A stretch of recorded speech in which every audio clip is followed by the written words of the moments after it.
রাজভবনে মহিলারা যেতে ভয় পান। মুখ্যমন্ত্রী মমতা বন্দ্যোপাধ্যায়ের মন্তব্যে প্রবল রুষ্ট রাজ্যপাল।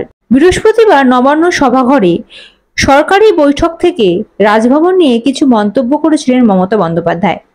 তিনি বলেছিলেন, রাজভবনে যা কীর্তিকলাপ চলছে, মেয়েরা সেখানে যেতে ভয় পাচ্ছে বলে অভিযোগ করেছে আমার কাছে। রাজভবনে যেতে মহিলারা ভয় পাচ্ছেন বলে মন্তব্য করেছিলেন মুখ্যমন্ত্রী মমতা বন্দ্যোপাধ্যায়। সেই মন্তব্যে রুষ্ট রাজ্যপাল সিভি আনন্দ বোস কি কলকাতা হাইকোর্টে মানহানির মামলা দায়ের করছেন মুখ্যমন্ত্রীর বিরুদ্ধে? ইতিমধ্যেই কলকাতা হাইকোর্টে সেই মামলা দায়ের করা হয়েছে। যদিও নাম প্রকাশে অনিচ্ছুক হাইকোর্টের আইনজীবীরা শনিবার জানিয়েছেন, এমন কোনো মামলা দায়ের করা হয়েছে বলে শোনা যায়নি। আবার রাজভবন সূত্রে খবর, রাজ্যপাল আপাতত দিল্লিতে।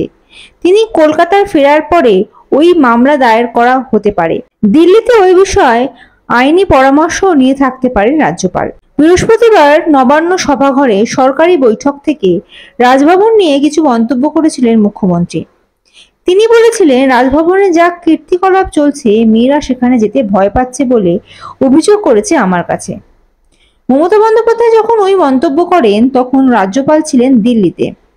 বিষয়টি তার কানে গেলে দিল্লি থেকেই মমতা বন্দ্যোপাধ্যায় ওই মন্তব্যের কড়া প্রতিক্রিয়া দেন রাজ্যপাল।